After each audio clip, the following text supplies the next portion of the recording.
apologize. That's why I wanted to get in the room early, but of course it was locked. Figure all this out. I want to kind of make an announcement, first of all, to all the course instructors. One thing is, actually, if we could pass out, I brought some PowerPoint. I don't know where they ended up with all the, here they are. Pass out the handouts. I'm going to pass this around as well. And again, I apologize for the low technology.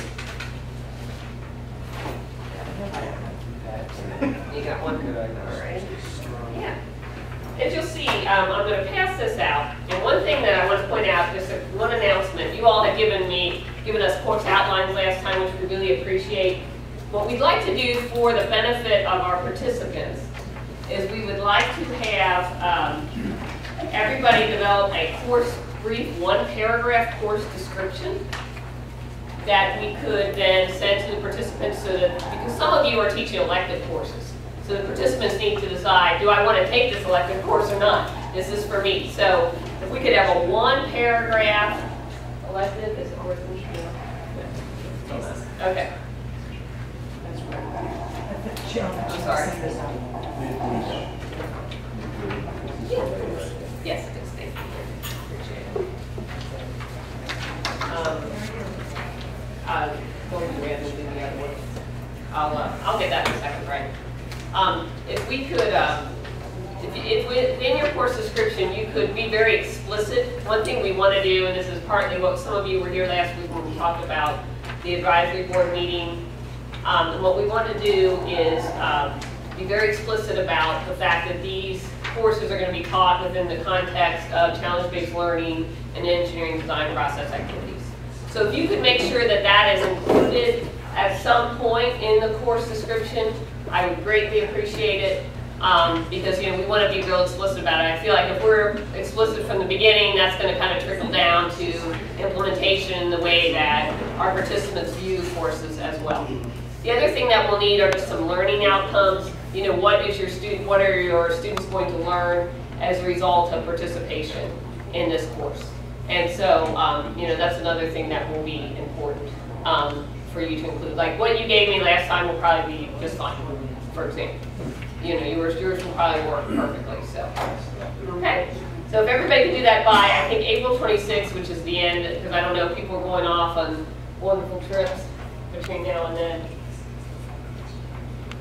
But if we could do that.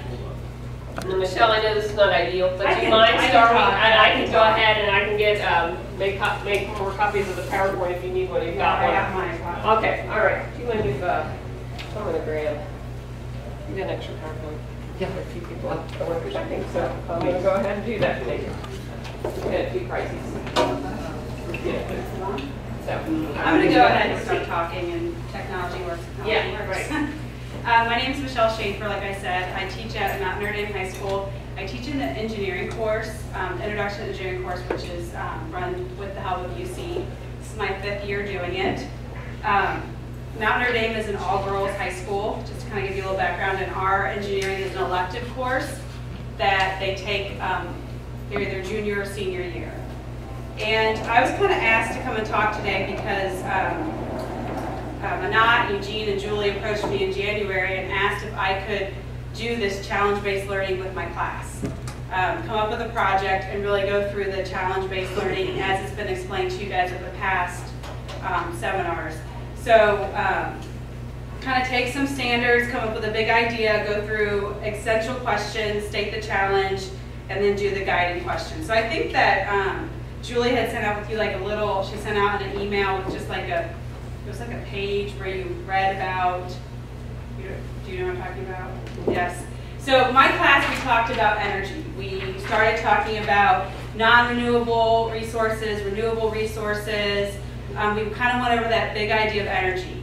And then I said, okay, what about energy do you think your generation is going to have to solve? And then if you looked at that little page when they did it all out, they saw that our percentage of non-renewable energy was like 87%, and then renewable energy, what we use, is only like 13%. So they said, okay, well, if these resources are going to run out, what are we going to do about that? So that is kind of what we started with. We did a discussion on energy, and then that was our big idea. These renewable resources was our big idea. So how renewable resources work, anything from that. So with that, that was their big idea, and then we came up with these essential questions. Essential questions, I think that she asked you to come up with some. Did anybody come up with any besides Eugene? And what I found interesting was I actually had a workshop at Mount Notre Dame for junior high teachers, and we talked about this process. And what they said would be interesting and would be effective in their class is that in junior high, they tend to not have a lot of homework because they can't take textbooks home. So they said what would be great is if they can present this big idea and then send them home to do the essential questions. They said even if, because they think it would be hard for those 6th, 7th, and 8th graders to process what they need to write, even if they go home and get help from mom and dad, at least they're talking about it. And this isn't something, even if they're talking, even if they get something from their peers, at least they're talking about it. So they put that suggestion forward, and I very well in my course this summer could present the big idea and then send them home with essential questions. So then how I ran it in my class was, because I have 11th and 12th graders, they hopefully can be able to think of these in class. I made them sit we have an engineering notebook, and I made them write at least 5 by themselves. I mean, absolute silence, sit down, think about it. And I walked around, and this is where you kind of like, you have this essential question, but you already have the challenge in your head. So this is where you kind of start planting what you want them to say. So I'd walk around and I'd say, oh, so you want to know if, renewable resources really work? Or, oh, you want to know, is renewable resources a viable option for us in the future? So kind of going through that, and then I let them, some of them get to 3 and then I don't know anymore, and then you kind of let them talk for 10 minutes. I made them get up and move around, and they talked about it, and again, I'm going around saying, oh, so you want to know how renewable resources work, or you want to know, what's going to be the power output of a renewable resource. So after that essential question, so after that essential question, I kind of go around and I kind of do a little poll, and they kind of say, okay, here is my essential question. So Eugene, what's the essential question you came up with? Very similar. How to economically increase use of renewables? How do we do that? Right. So yeah, I kind of do that. And I'd say, okay, and then they would go around and they would kind of say it, and then I would say, so could we all agree? Each class was a little different on what their question was, but it always related to renewable resources, and it always related to, is it viable, is it something that we can do to produce electricity? And then once you do that, then I present the challenge, and the challenge that I gave them was to design a better wind turbine blade. So, we have this interest, especially with this group of students, they're really worried about sustainability, and they're worried, are we going to be able to, produce energy to their iPhone, they're always worried about their iPhone is charged or if their tablet's charged. So that's something on their mind. And then if you say, oh my gosh, we're running out of these resources, and they, are interested in that. So we talk about, that's what our challenge is, design better wind turbine blades. Then I move into the guiding questions. And the guiding questions, again, you could use this as a homework tool. With my students, I just kind of talked about it. Okay, so what do you know about wind energy?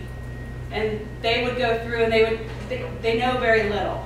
And then of course I already had my guiding questions planned out because I knew my students and I knew kind of where I wanted to go with it. And anything they say, I thought it was going to be hard because I was like, how can you have these guided questions already? But anything they say, you can kind of turn around into what you want. Or if you start suggesting something, like somebody said, like, how does a wind turbine work? And I said, oh yeah, that's good. So how do windmills work? And I said, what else about windmills do you really want to know about? Like wind. And oh, how does wind? How do you get wind? How do you know? Somebody raised their hand and said, how do you know where to put them? And I said, what do you mean? How do you know where to put them? Well, where do you put wind turbines?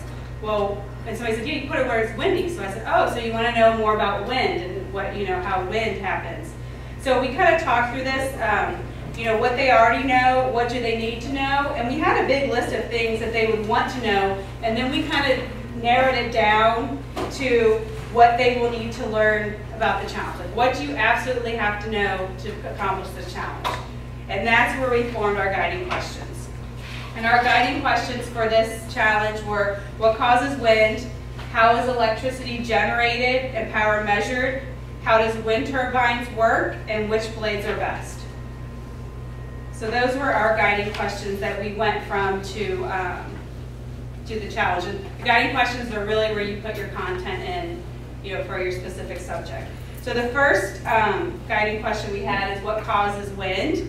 And I had 2 lessons I did with that. One of the lessons was we talked about pressure and how wind moves from areas of high pressure to low pressure. We talked about atmospheric circulation, rotation of the planet, all coming into the wind. We did 2 activities. We did the egg experiment where you put the egg in the flask. Well, you light the match, put the egg in the flask, and it gets sucked in. We also did the can experiment, where you heat the water, and then so we talked about air pressure. We talked about pressure that way, and the pressure rushing from high to low. The second lesson I did with this is why are the turbines so tall? I mean, the first thing that everybody talks about, on the drive to Chicago, you see, and so they say, well, they're so tall, and you talk about, that as you go up, the wind speed generally increases. Also, there's not as many obstacles, so you're going to get more wind. And we did an activity where we estimated the height using triangles. So we don't have any wind turbines, so we just went outside and we measured the height of a power utility pole, and you use triangles and you do a known height and an unknown height and use the ratios to figure that out. So that was our first guiding question. So when you're doing these things, I'm just curious. Yeah. So one of the pieces from the 10,000 foot view is, gee, okay, we're going to put up these turbines.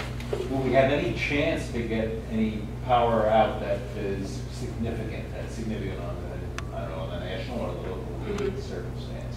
So one question is, was there anything done in terms of very crude estimates? I don't mean careful calculations. So let's suppose you have take some average wind speed and then ask the question, well, how much energy is in that circumstance? They do that when we move on. There's a virtual experiment that they do that it does take them through that, and it shows, okay, here's the number, here's your wind. They had to power so many houses, I forget, and it shows them how many it takes to power that. Is that what you're asking? Sort of. No, I was really asking how much energy is in the wind. Okay, because let's suppose we do the calculation and it's almost nothing, then great, we can build the turbines. It's not going to really be very cost effective to use these components. And so, and this is hard, but the question is whether they would be able to think of that so that, okay, we just want to know whether if we do a really nice job of designing this, well, we'll get something out of it really worthwhile, or gee, maybe we ought to look elsewhere and try something else. That's all. Sort of looking ahead as opposed to narrowing the challenge. Just a thought. I mean, yeah. Okay. Excuse me. You want to say? Yeah. Go ahead. And then, so from there, we talked about how electricity and power is measured again. That we did. Then we talked about we talked about electricity. We talked about electric current, the movement of charges. We built their own generator with the magnets and copper wire, and they turned it, and they got some little voltage out of it. Then we talked about, okay, then we moved into math, and we talked about gear ratios, and we built little gear trains because they saw with their generators, if they added gears, that they could turn it faster, and they could produce a little bit more volts. And then we also talked about power. We did calculations with power in that unit. Our next guiding question was, how does wind turbines work? And in this, we talked about kinetic energy transformations. I guess that we could also talk about the do calculations for wind energy in this question. And they built their own wind turbines. It's very simpler with note cards and pencils and push pins. This was just really to show them before we got to the big wind turbine blades, and just to show them how it works. It also allowed them to calculate swept area. We had a formula to calculate it so they could see how much area and how that would change their calculations of power. And then we got into the last question, which really was our big question, what we use the engineering design process. We talked a lot about aerodynamics, and that's where they did a virtual lab where the virtual lab actually had them go through the process of picking a lot of the variables. We talked about building better blades. We talked about, does the number of blades matter? Does the material matter? Does the shape of the blade matter? Does the blade pitch matter? We talked about does the gear ratio matter? And they could pick one of those variables, and that's what they tested for this build, for building their blades.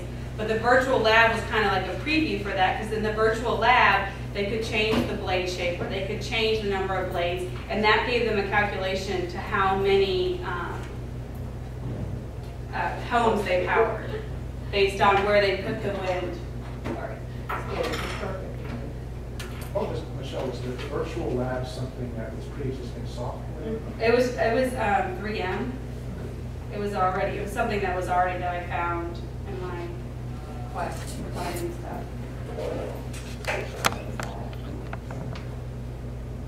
So which blades are best? We talked about some of the aerodynamics, the movement of the wings through the turbine through the air. The virtual lab as a preview, and then we talked about this build better blades. With the building better blades, we went through the engineering design process, which I think is a requirement of the participants to do at least one of the activities. So engineering design process, this is the process that I use in my class. And the first thing was they needed to identify the problem. So the problem for this challenge was to see whether one of the variables affects the amount of power produced. So the variables they could have tested was the blade length, the number of blades, the blade pitch, the blade material, or the gear ratio. Then once they identified the problem, they identified the criteria and the constraints. The criteria was that they had to use one of the variables we talked about class. They just couldn't come up with anything. They had to use experimental design, and we made sure that if we're only testing one variable, that we're not testing multiple things too. If you're doing blade length, you're not doing balsa wood and the corrugated plastic. You're just doing one or the other. And their constraints was they had materials. They had limited material. They could only use the materials I had in class. A lot of them wanted to use the fiberglass, but unfortunately, named fiberglass. And the time. They had to get this done within 2 class periods. So they had time, that variable. They then went through this brainstorming process. They have to write, in my class, they have to write down all their brainstorms. So why they're talking about what variable, so we've already determined what variable you're going to test. Now you're going to brainstorm how you're going to test it. So if they were going to test the blade material, they would write down all their solutions for possible designs for the blades and blades materials. I let them use the internet, and they can, I give them 10 minutes and they have to talk for that whole 10 minutes about their designs. There's no, oh, we got one and we're moving on. They have to go for the full 10 minutes. After they did that, they're going to have to pick 3 of their designs, and once they pick 3 of their designs, they have to sketch them out. So their 3 might have been the variable that they were testing. So if they were testing the blade length, they might give me 3 sketches with 3 different blade lengths. In that, they'd have to tell me how they were keeping all the other variables consistent. So how are you keeping the materials, the number of blades, especially the blade pitch? How are you keeping that consistent, and how did you come up with your idea for your blade pitch? From there, they go ahead and they select the design, they plan out their test. They'd have to tell me how long they were going to test it. I actually, we have to test the wind turbines, we just have stands, and then it's a little, the top is from this company called Kidwind. I don't know if anybody's ever heard of it. And they have it's removable hubs. So they have the hub is attached to this, this stick. And then they can remove this piece, and they can design the blades on the piece. And then, so every group can come in and out of the hubs. It's really cool. And I have the Vernier software, so I can hook that up, and they can measure the current and the voltage right there. So they can stick it on there. We just use box fans. They blew the box fan and turned around, and that gave them their voltage and their current from the setup of the lab. So then that was their testing. They had to tell me how long they were going to test it. I made them test it on low speed and high speed. And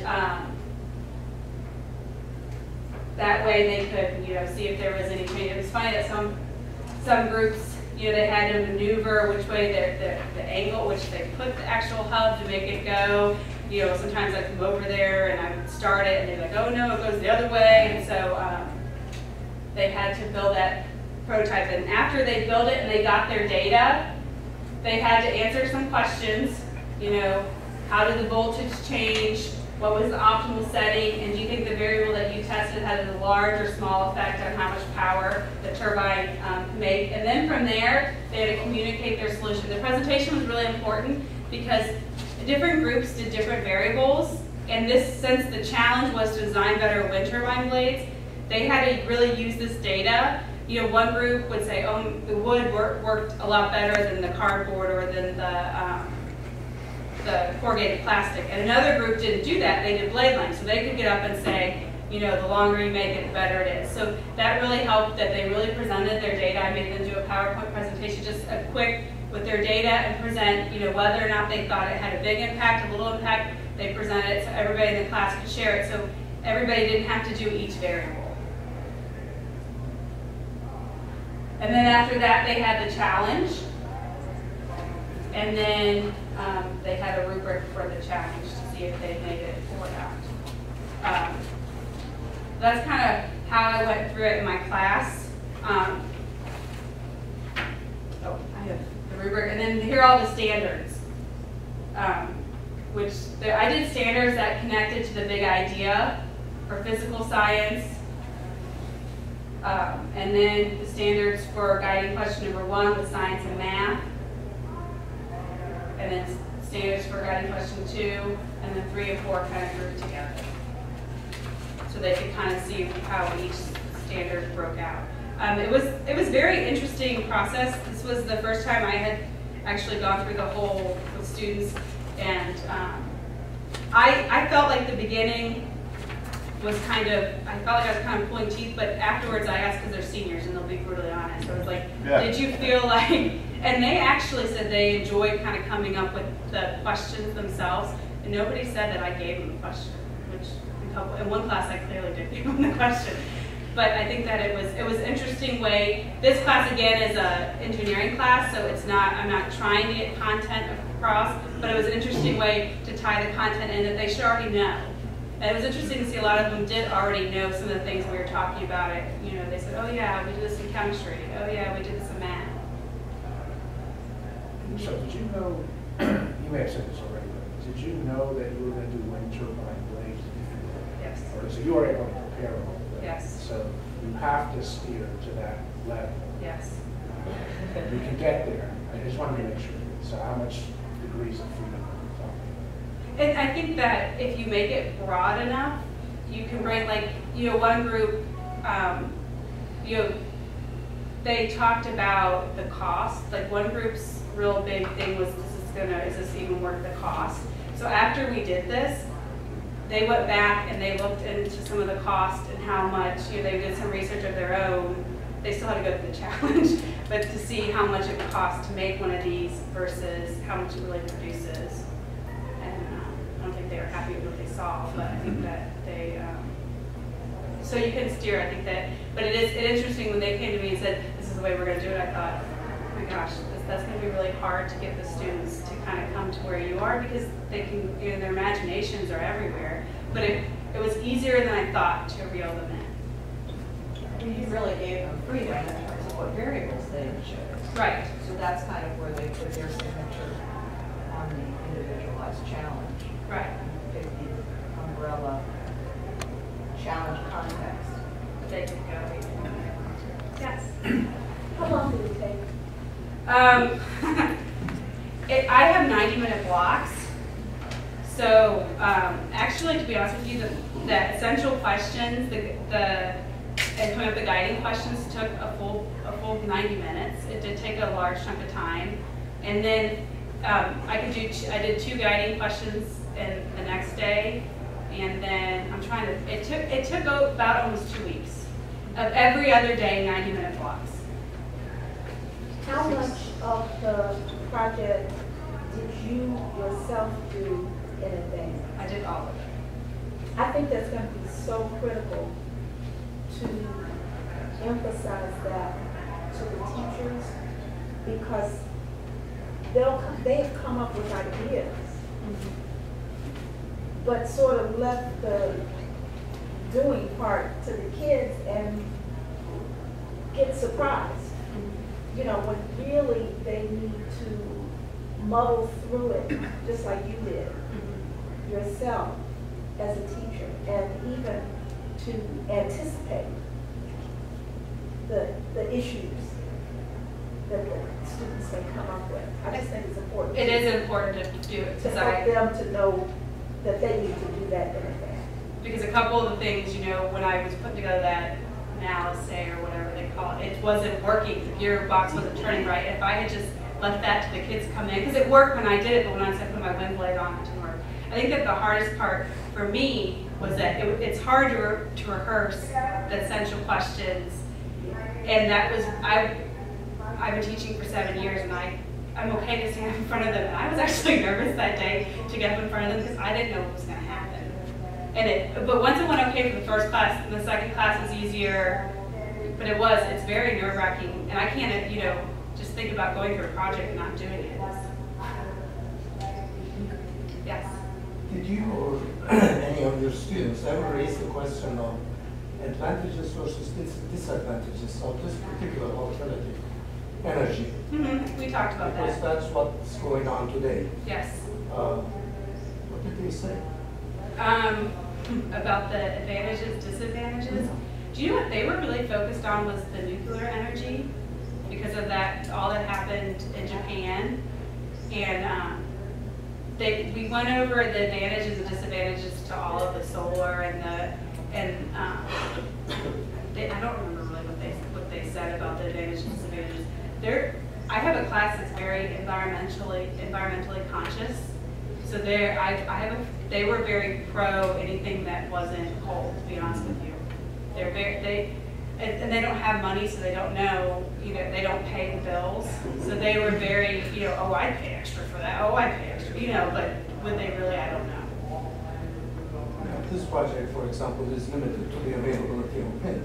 Right. If the wind is not there, no matter how well you build, it's not going to produce any.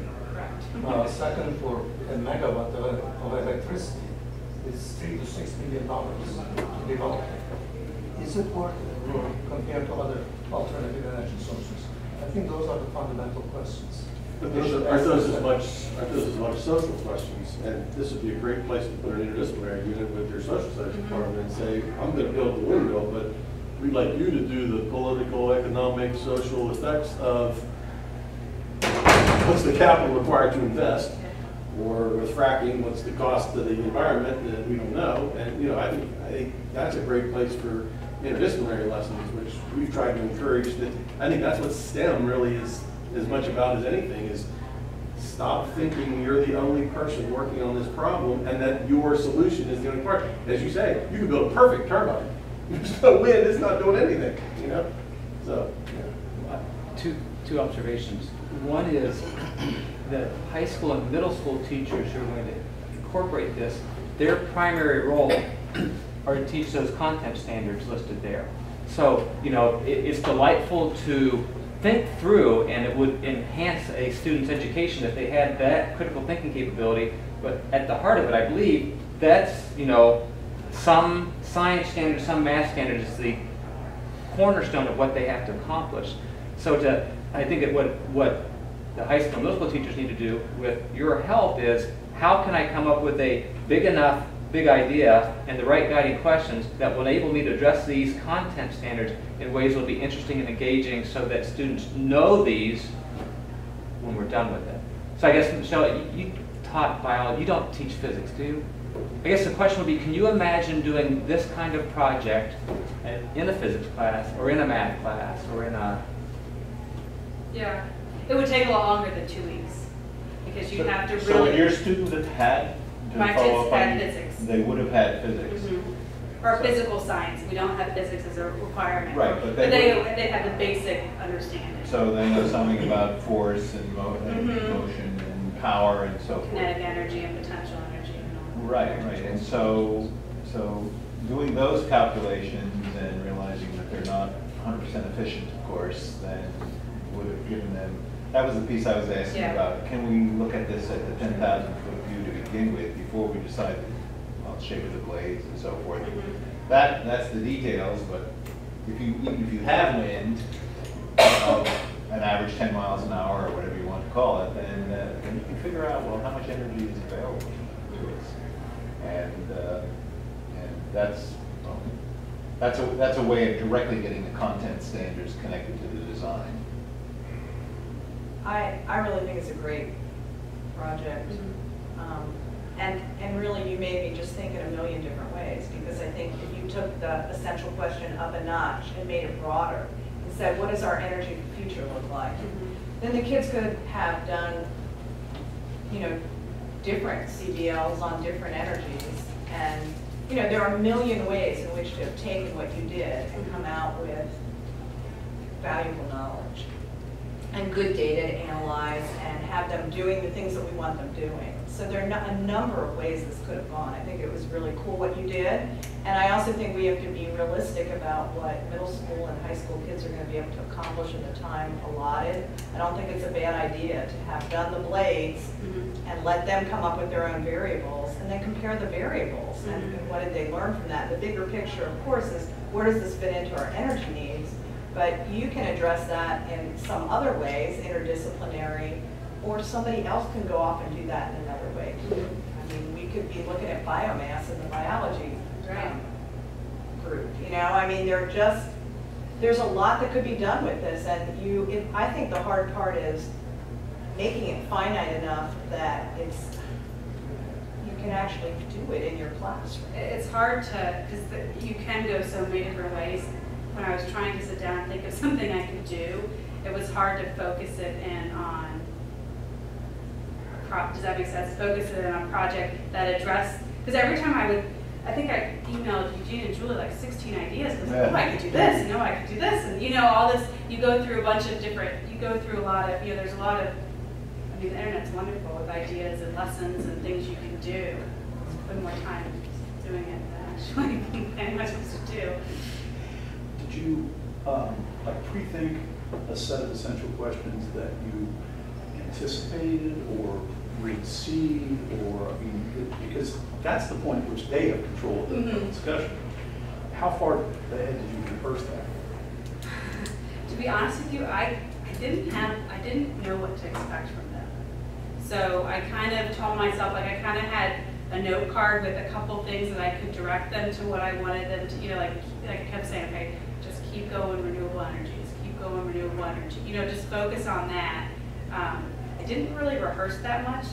The first class, I have a really good first class, so I knew that they would be really an easy, like, I knew that they would think that higher level and that they would, they'd be understanding if I got somewhere that I needed to pull them back to. So, Julie, when you're asking us to provide essential questions, you're really looking for samples, essentially.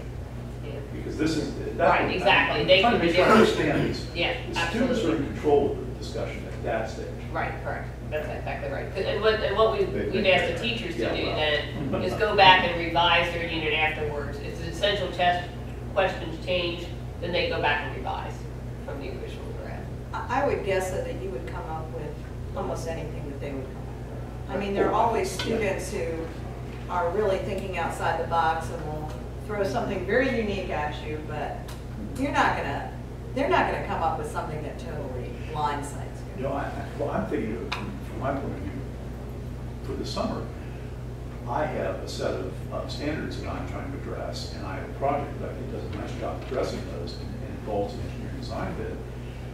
But I'm trying to back it up now to this pre-level where they have input in some sense, and yet I've got something very clearly defined that I want to put them through. So I'm having a disconnect with this. Yeah, right. And that's the hardest part, I think. Okay. Most unsettling part. Unsettling, I guess, is the word maybe. Yeah. when you said, Oh, yeah. you were I was nervous nervous. and you were, yeah. But once you got them down to the guiding questions, which you had offered, then you were good, because your Right. lessons and your activities all went along with that. Right. Okay. You just have to make sure that you can get them. I think when you're introducing the big idea too, you can stress certain, you know, like, you can stress certain points so that when they get to that essential questions, that's what they're thinking about. Does that make sense? So if they're thinking, you know, in their head what you stress, you say over and over again, then that's where they're, you know, they tend to write. And if you just get one student that starts you off right, and that's why I really circulated the room and made sure I called on a particular student that I know had what I needed. Because once you start, because then they'll, oh yeah, that had something like that. You know, no one's going to say, students tend not to say something totally out of the blue. I mean, if they, You can corral them in, Yeah. in using your own democracy too. Oh, sure. You know, there are ways in which to, let's group these essential questions into 3 similar themes, and you know, which one are we going to go on with, or which one do you like the best, and then you take that input and spit out what it is. The other thing that, just to build on that, what Jean said earlier, is this engineering design process is a key part of this. And observing last year, almost none of the teachers were able to really do that. So typically what would happen is they would have too many activities. They would just get it done at the end of the class. They'd be happy with that. You know, sometimes we take pictures of it, it would end up on a shelf, versus, you know, all the steps in there that talk about refining and checking and learning from it. And so really, that I think is more is better. I'm sorry, less is more here. You know, one good project like this was, I mean, it was the virtual, and then there was the actual hands-on, after a lot of planning, which is all good engineering practice, right? So, you know, this, if you can narrow it down to something that is straightforward enough so they can go through the whole process, I think they learn a lot. You know, one of the things that you could have done, like maybe if people didn't want to feel so like you're feeding it to them, like I think it would have been easy, well not easy, but it would have been like possible to be like, okay, my students are going to pick hydro, wind, solar, maybe biodiesel or some other alternate form. You know, could I have outcomes that I would be willing to go down that path for those 4 things? It's a possibility. I think as you do it more and more too, I would be able to have more in my back pocket. I mean, this year I've been like, no. We're doing the wind. But like, Like, changes from this, from right, but next wind year, to hydro would right, be pretty easy. right. Well, you know. but you know, and you're right, and it would make sense, and had I not seen this, I would have totally agreed. However, what I observed was one of the teachers, you know, started with wind and then tried to do a solar house from that, and I think wanted to do solar as well. And the furthest he really got was wind, because he wasn't really understanding how fast the entire thing would work, and there were a lot of hiccups along the way. Oh, I was just saying, yeah, pick one. And Yeah, if you add. pick one, then Not all Yeah. 4. Yeah. I was saying at the essential questions guide, you could let the students say, okay, well, let them go whatever path they want. I know they're probably going to go down one of these 4, so maybe correct one of those 4. You know, be willing to go down one of those 4 paths. You would have to pick something. You know, the only issue there would be then, you know, sort of the question I asked earlier, is if you don't know where it's going, then she couldn't do the pre-planning to go through the whole list. So, She would have to do a whole lot of pre-planning. Yeah. I mean, it takes a lot of Right, right. Let's put 40 in. But like she said, over time, if you're doing this over a series of several years, you would have different ones under your belt, and then you could be more open-ended about it. Did you have something, Jill? What are your 2 or 3 favorite resources to go to find ideas for these sorts of projects? This one I just kind of stumbled upon. I was actually, this idea just came from, we use that Veneer software, and they had a teacher who wrote a program for it, and then I went to his article, and he pointed me to the KidWind, and then I started looking at their stuff. My favorite, I like Teach Engineering. Teach Engineering does a really good job of really grouping their lessons together. Wouldn't you agree, Eugene? Yeah. Is it teachengineering.org or .com? .com, I think, and they're not going to list challenges. Right. It's projects, design, but it is related to physical sciences, biological sciences, but from that you would have to infer what a challenge could Right, which to me would be Not sort of easy, yeah. I think you'd have no trouble with that. Yeah, it's actually, they really do it, like, and they'll give you like 4 or 5 that group together. Teach engineering .org, you think? Try it. No, it's .net. Try one. It's an NSS scholarship thing, so it might be Let done. me try. Do I have one? No, today. We call it property. And I'm a horrible picture taker, I take pictures all the time. This was really, we were like, Yeah, going, yeah. yeah, it was fun. That's cool. So you guys built like a whole one class with more of a They did for, that incorporate all these variables. I mean, they'll have some mechanics things. Yeah, these are good. and then I like that,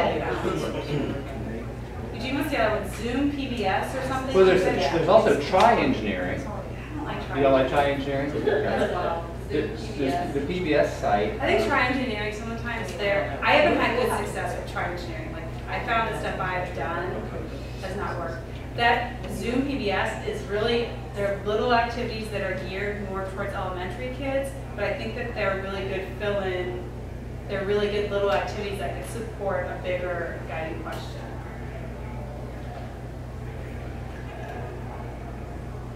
Yeah, there's room for a textbook here, isn't there, right? Because there is not a collection of interesting challenge-based problems. So. I think that's part of it either, Bobby. Yeah. Write a textbook. Lucky you.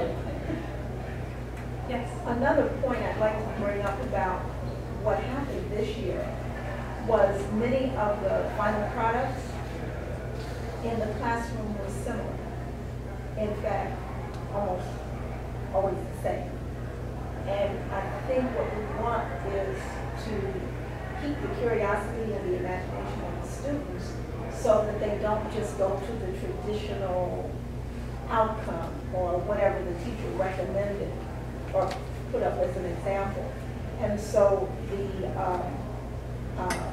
emphasizing that we are looking for diverse answers, I think would be important to do so they can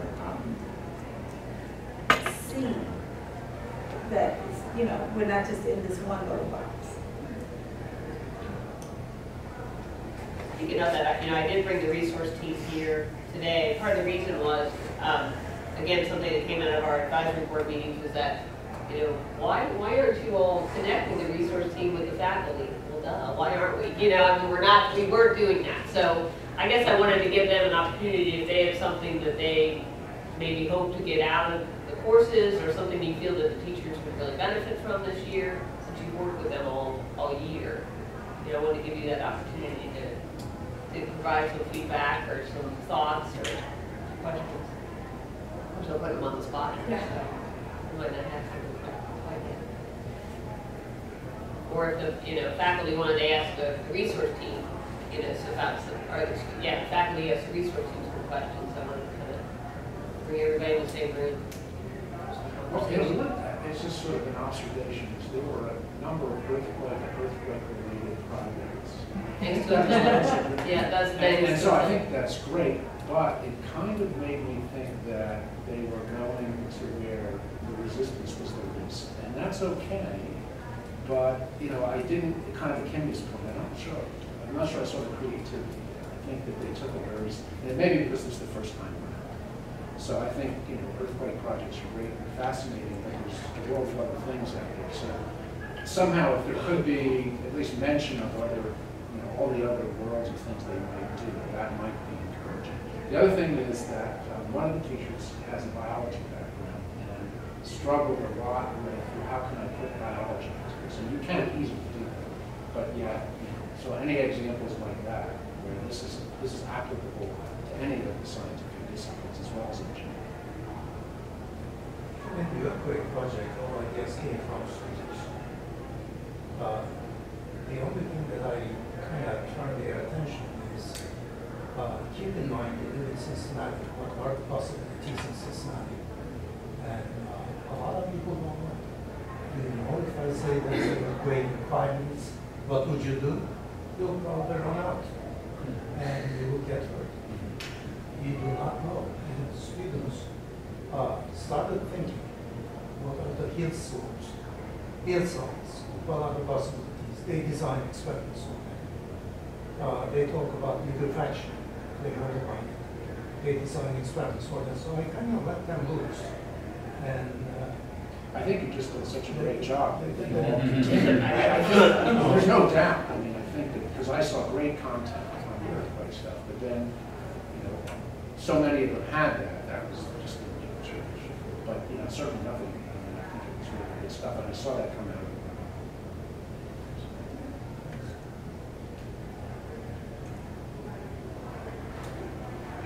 Any other thoughts or? Well, I think just to follow up on that, then, and it applies to every course, so Ken does something which is, I think he's doing basically basic mechanics. Well, somebody could do windmill design or wind turbine design, or they could do solar energy as one of their, they have to create one project for themselves. And just one during the summer, is that right?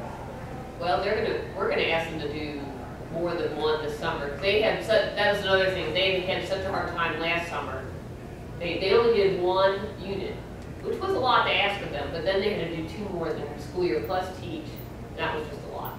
So we're gonna ask them, we're gonna reduce the number of units that they create, but we're gonna ask them to complete all the units in the summer and then just teach and implement during the school year. So 2 during the summer, please? Yeah, it'll be 2, yeah, and then they'll revise. And so maybe one of the revise encouragements should be that one should not be directly on earthquakes or directly on mechanics. Well, right, so you get a diversity Diversity, of right. possibilities.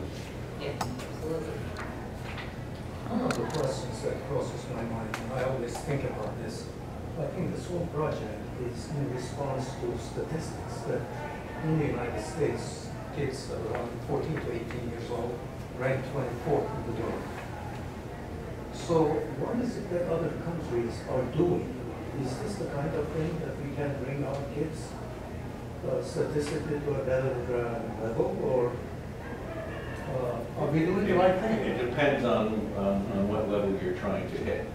So I'm going to tell you, as someone who grew up in a rural area, if you grew up in a rural area, you understand about wind turbines and hydrology and how tractors work and mechanics, and that's a simple kind of thing.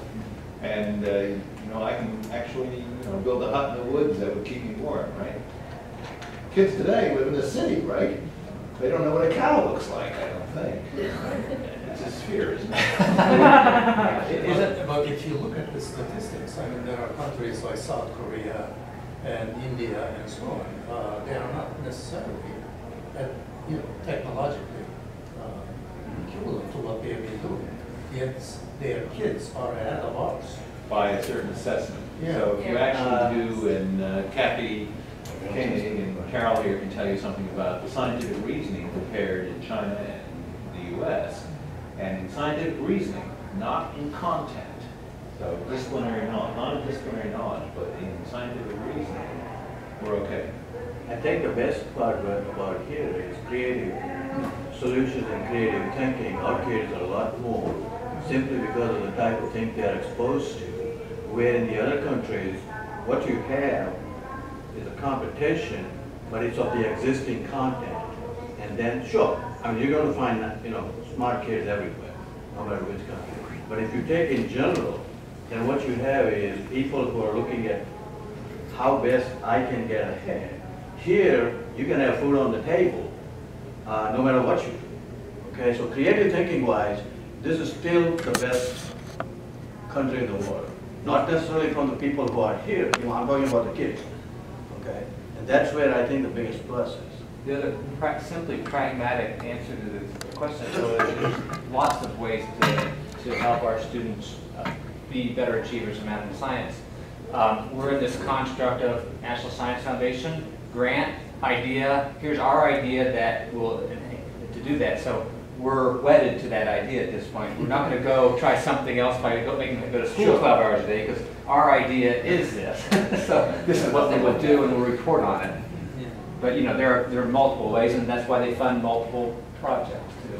But there is research to back that if you have students entrenched in real-world problems and engaged in working in groups, and you have higher order thinking skills on Bloom's taxonomy, that they learn better. That is what the research shows. And that's transferable as a second piece. So we can know the content, but we don't know how the content is connected to something else. If you have these skills of both working together but thinking deeply about something rather than you think deeply about something else. I mean, that's what we talk about when we train our PhD students, right? Okay, they're not going to work in whatever, semiconductor nanowires for their lives, probably. And nevertheless, the skills they, habits of mind, if you will, are transferable. And I think that those are the things that have to be emphasized to our teachers, because their focus is this test. And they know they've got to... Well, they're going to be judged in part on that, so... Exactly. But the point that they need to be convinced of is the amount of extra learning, meaningful learning that they will get by engaging in instruction like this, as opposed to worksheet and testing. So, but they've got to be convinced of it, because there's so much other stuff that is pushing them what standard is doing to them right this minute. You know, so, and they're scared. You're absolutely right, because I encounter that in design class all the time. Because it's easier for me as an instructor if there is one answer, as opposed to having 40 diverse answers. Actually, to be honest, if I have 70 students, so 70 different answers.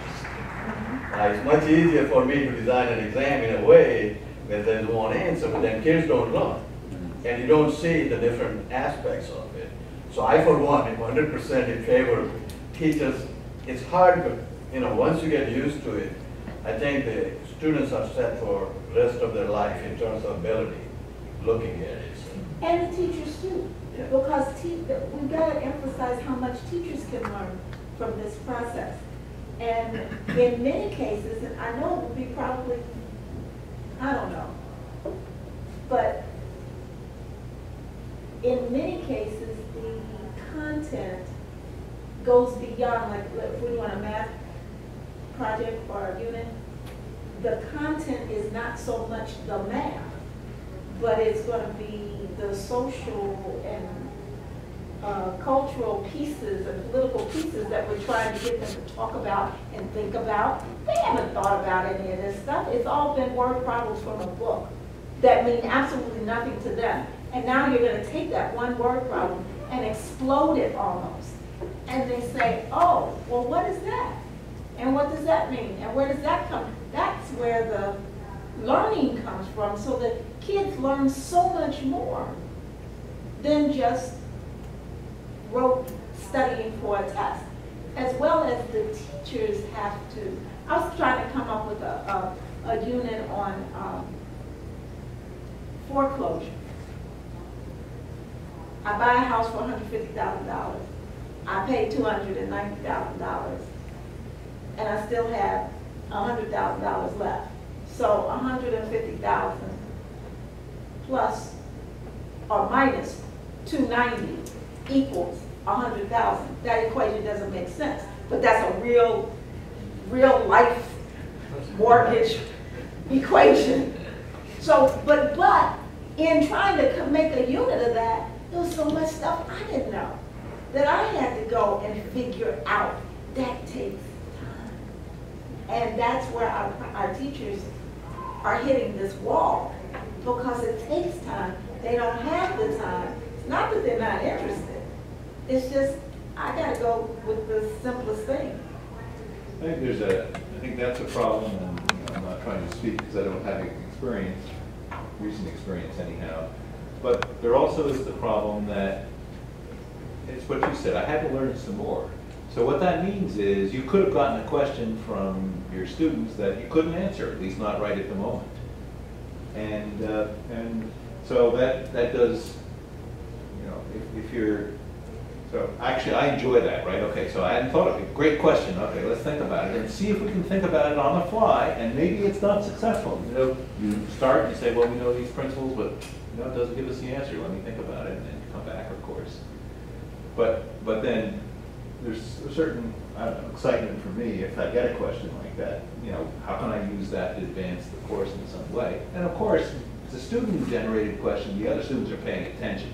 You know, I'm sorry, you know, if you ask the question, then, well, maybe they'd respond, but maybe not, you know, it depends on the day. But if it's a student question, then they're paying attention. I think it's important too for the students to know that you don't know this. That's As a right. teacher, you don't know everything. And to go through how, like when I have, you know, like you said, we did this electrical engineering thing. One of the math teachers asked me to make this logic box, which I will never do again. Okay. But I had to go relearn a lot of, you know, like, you know, electricity stuff and the, oh gosh. And by this team and I sat down and we did it together. And I think I gained a whole lot more than they did, but they got to see how I problem solve as an adult. And that was very important for them. I also got to learn a lot about how they problem solve too. So I think for teachers, it's important that you know that you, and what's hard is that you throw out these challenges and teachers are used to knowing all the answers. But it's okay if you don't. And it's okay if something doesn't work because the students then learn for you that failure happens. Well, I mean, there's no better example of what happens in the real world than what Yeah. But you're going to get questions all the time you can't. One of the things fear that that I these really teachers enjoy have. is I split the group into three. I mean, they look at the teacher as an authority and they are afraid of asking questions, thinking it sounds stupid. But if you have three groups building exactly the same thing, doing the same test, and then asking them to see whether your idea was better than theirs, and they can really ask tough questions to each other. And I think that's a good way of prompting them, you know, preparing them to ask good questions without any fear because they are not asking me. I think a key too to this whole challenge-based learning is what I found is that if I was to do this purely in a science class, there was a lot of math that would have been hard to get in because I really would have had to do a lot of those science content. So I think those interdisciplinary units are really going to be helpful, especially for the math teachers, because I think that science lends, well, I'm just a science person, I think science lends, Jason might disagree, science lends better to these challenges. And like when we made the generators, a math teacher isn't going to go through making the whole generator just to teach gear ratios. But if the science teacher has already done it, then that also shows the students that math and science connect. And what you're learning about really does matter in the real world, because even though you don't care about gear ratios in class, it is applied to electricity, which is something they can relate to. So I think that when these teachers work this summer, it's important that, I mean, I think we had teachers from, they were, where were they, Norwood? Or Yeah, four. Yeah. I mean, I think this is, like, these kind of challenges would be great for them, and hopefully they can work together so that they can do it across the board. And some schools it's easier than others, simply because some schools, the middle schools, for example, they teach you cohorts. Yeah. So you all have the same students for, you know, reading, social studies, math, and science. Others, they'll differ. So, you know, you might not have the same kids. I say that, but then I have done no interdisciplinary Yeah, right. units because it's too hard. Like you said, it's time. So it took me so long to do this. It's going to be really take me a long time to go find the math teacher and let's sit down and, you know, and we aren't given time like that. Teachers are not given any time to co-plan or do anything like that. I mean, we're teaching all day. I've been teaching since, what, 8:45? I had a 20-minute lunch. Well, we should let you go in that I mean, I get dinner. Yeah, time for I'm just saying that, you know, in the real world, even though it's nice to say, I would love to do stuff with the math teacher, it's hard to. Unless you're on a team. and Right, there's unless you're on a team team planning. and there's team planning. When I was on a team, we farmed a lot of that stuff out to the English teacher who would work with them on their presentations and the rubrics, and that was out of my hands, you know? Yeah. And that saved me some time to do other things. And then I would, obviously, they would do the final presentations in my class, but a lot of the class time went to the English teacher. So, you're right, without having common planning time, it's hard to do that. Well, Michelle, we really thank you for coming out and doing this for us. It was very only the faculty have to complete the evaluation. And again, I apologize for the locked room, bad technology. It was just it's not my day. Let us get our exercise. Yeah, I got a lot of exercise. I think I went down those steps probably 10 times. That's all right. It all worked out. Jason. Oh, that's okay. Oh, that's not pretty fun. So then we had to find smooth, and then we get in.